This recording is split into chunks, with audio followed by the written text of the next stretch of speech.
RS brothers లో ఆషాఢం KG sale మళ్ళీ మొదలైంది. మరెన్నో క్రేజీ ఆఫర్స్ ఖైదీ చేయండి ఆర్ఎస్ బ్రదర్స్.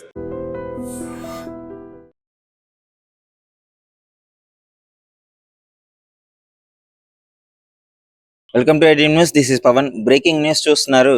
కన్న తండ్రి ఒక యాక్టర్ మీద కంప్లైంట్ చేయడం జరిగింది. ఆవిడెవరో కాదు, నటి కల్పిక గణేష్ అంటారు. సో మీ అందరికీ తెలిసిందే. గతంలో కూడా పబ్బులో ఒక వీరంగం సృష్టించి ఆ పబ్బులో ఒక పెద్ద గొడవ అయింది. అదొక ట్రెండింగ్ గా మారిపోయింది అప్పట్లో. మళ్ళీ తర్వాత ఒక రిసార్ట్ లో నాకు సిగరెట్ ఇస్తావా ఇవ్వవా అని చెప్పేసి రిసార్ట్ మేనేజ్మెంట్ తో కూడా ఒక ఇష్యూ చేసుకోవడం జరిగింది. ఆ ఇష్యూ కూడా తనే పబ్లిక్ చేసి తనే దానికి క్లారిఫై ఇవ్వడము, లైవ్ లో మాట్లాడడము జరిగింది. అంటే ఎందుకు ఈ విధంగా చేస్తుంది అని చెప్పేసి చాలా మంది అనుకోవడం జరిగింది. సో ముఖ్యంగా దీనిపైన వాళ్ళ తండ్రి కూడా ఒక క్లారిటీ ఇవ్వడం జరిగింది. సో వాళ్ళ తండ్రి గచ్చిబౌలి పోలీస్ స్టేషన్ లో అయితే కల్పిక గణేష్ మీద, సో వాళ్ళ తండ్రి పేరు గణేష్ అన్నమాట. సో కల్పిక మీద కేసు నమోదు చేయడం జరిగింది. నా కూతురు నుంచి నాకు ప్రాణహాని ఉంది, తన మెంటల్ హెల్త్ సరిగ్గా లేదు, తనకి ఒక డిజార్డర్ ఉంది, సో దాని వల్లే తను ఇలా బిహేవ్ చేస్తుంది అని చెప్పేసి ఆ కంప్లైంట్ లో క్లియర్ గా పేర్కొనడం జరిగింది. తన వల్ల నాకు ప్రాణహాని ఉంది, అలాగే మా ఫ్యామిలీ మెంబర్స్ కి ప్రాణహాని ఉంది, తనకి కూడా 2 సార్లు ఆత్మహత్య ప్రయత్నం చేసింది అని కూడా తను క్లియర్ గా పేర్కొనడం జరిగింది. సో అందుకే తనకి ఖచ్చితంగా తనని ట్రీట్మెంట్ నడిపియాలి.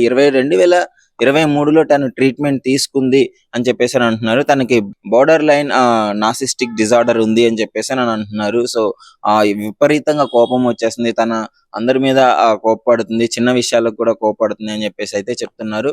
సో ఇది మరి బోర్డర్ లైన్ నార్సిస్టిక్ డిజార్డర్ ఎలా అయితే ఉందో, సో దీని వల్లనే తను ఇలా బిహేవ్ చేస్తుంది, తనకి ఖచ్చితంగా నా మీదే ప్రాణహాని ఉంది, నాకే ప్రాణహాని ఉంది, తను కూడా సూసైడ్ చేసుకోబోయింది అని చెప్పేసి ఆ కంప్లైంట్ లో క్లియర్ గా పేర్కొనడం జరిగింది.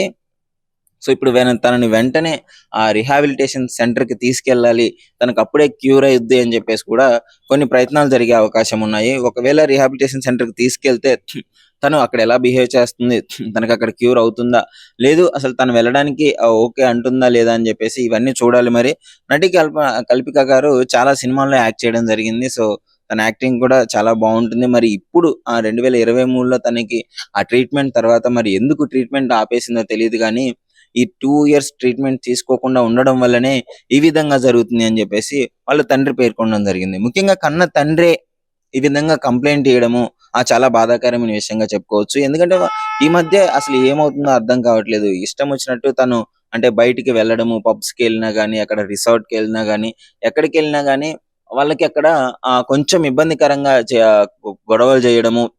ఇది కొంతమంది ఏమనుకుంటున్నారంటే బిగ్ బాస్ కి వెళ్ళడానికే ఈ విధంగా చేస్తుంది, ఎప్పుడు ట్రెండింగ్ లో ఉండాలి, ట్రెండింగ్ లో ఉంటేనే బిగ్ బాస్ వాళ్ళు తీసుకుంటారు అని చెప్పేసి అని అంటున్నారు. బట్ తను ఇంతకు ముందు ఇంటర్వ్యూలో కూడా ఒక క్లారిటీ ఇవ్వడం జరిగింది. నేను డెఫినెట్లీ బిగ్ బాస్ కి వెళ్ళను అని చెప్పేసి తను క్లియర్ గా చెప్పడం జరిగింది. సో ఆ తర్వాత మళ్ళీ ఇప్పుడు ఈ విధంగా రచ్చ చేయడంతో, వెళ్ళిన ప్రతి దగ్గర వీరంగం సృష్టించడంతో అందరూ అదే భావించారు. ముఖ్యంగా బిగ్ బాస్ కి వెళ్ళడానికే ఈ విధంగా చేస్తుంది, బిగ్ బాస్ వాళ్ళ కంట్లో పడాలి, సోషల్ మీడియాలో ఎప్పుడు ట్రెండ్ అవుతూ ఉంటే వాళ్ళని పిలిచి తీసుకొని బిగ్ బాస్ కి పిలిచే అవకాశం ఉంది. ఇప్పుడు తనకి యాక్టింగ్ ఛాన్సెస్ కూడా చాలా తక్కువ అవడంతో ఈ విధంగా చేస్తుంది అని చెప్పేసి కొంతమంది భావించడం జరిగింది. బట్ ఏదేమైనా వాళ్ళ తండ్రి ఒక క్లారిటీ ఇచ్చాడనే చెప్పుకోవచ్చు. తండ్రి గణేష్ గారు అయితే తనకి ఇలాంటి డిజార్డర్ ఉంది, తను దీని వల్లే ఈ విధంగా చేస్తుంది అని చెప్పేసి ముఖ్యంగా కంప్లైంట్ ఇవ్వడం అనేది అందరినీ షాక్ గురి చేసిందనే చెప్పుకోవాలి. మరి ఒకవేళ అదే ఉంటే ఇన్ని సంవత్సరాలు, ఈ 2 సంవత్సరాలు ఎందుకు ఈ విధంగానే వదిలేశారు, మరి ఎందుకని ఇంకా ట్రీట్మెంట్ కంటిన్యూ చేయలేదు అనే క్వశ్చన్స్ కూడా రైజ్ అవుతూనే ఉన్నాయి. సో చూడాలి. మరి ప్రస్తుతానికైతే ఆమె మీద కంప్లైంట్ అయితే తీసుకోవడం జరిగింది. మరి పోలీస్ వాళ్ళు ఎలాంటి యాక్షన్ తీసుకుంటారో తెలియదు, రిహాబిలిటేషన్ సెంటర్ కి పంపిస్తారో లేదో కూడా తెలియదు. సో వాళ్ళైతే కోరుకోవడం జరిగింది, పంపిస్తేనే మా కూతురు క్యూర్ అవుతుంది, డెఫినెట్లీ మళ్ళీ ట్రీట్మెంట్ స్టార్ట్ చేయాలి అని చెప్పేసి అయితే చెప్పడం జరుగుతుంది. ముఖ్యంగా దీనిపైన మీ అభిప్రాయం ఏంటి? వాళ్ళ తండ్రి నిజంగానే కంప్లైంట్ ఇవ్వడం జరిగిందా, లేదు కూతుర్ని సేవ్ చేయడానికి ఇచ్చాడంటారా, లేదు ఆమె కావాలని ఈ గొడవలన్నీ బిగ్ బాస్ కి వెళ్ళడానికి కోసం చేసిందంటారా? మీ కామెంట్ ని మా ఐడ్రీమ్ తో షేర్ చేసుకోండి. నిజంగా ప్రస్తుతం ఉన్నటువంటి సమాజం దేనికి ప్రయారిటీ ఇస్తుంది? ఆర్థిక సంబంధాల చుట్టూ మాత్రమే తిరుగుతుంది. మళ్ళీ ఎన్నికలంగానే చాలా విరక్తి కలుగుతాను. మంచి అనిపిస్తుంది కదా, లేడీస్ కూడా ఛాలెంజింగ్ జాబ్స్ చేసినప్పుడు చాలా బాగుంటది. ఫుడ్ డెలివరీ ఇవ్వటానికి వెళ్ళినటువంటి డెలివరీ బాయ్ అనిల్ పై కళ్ళ ముందు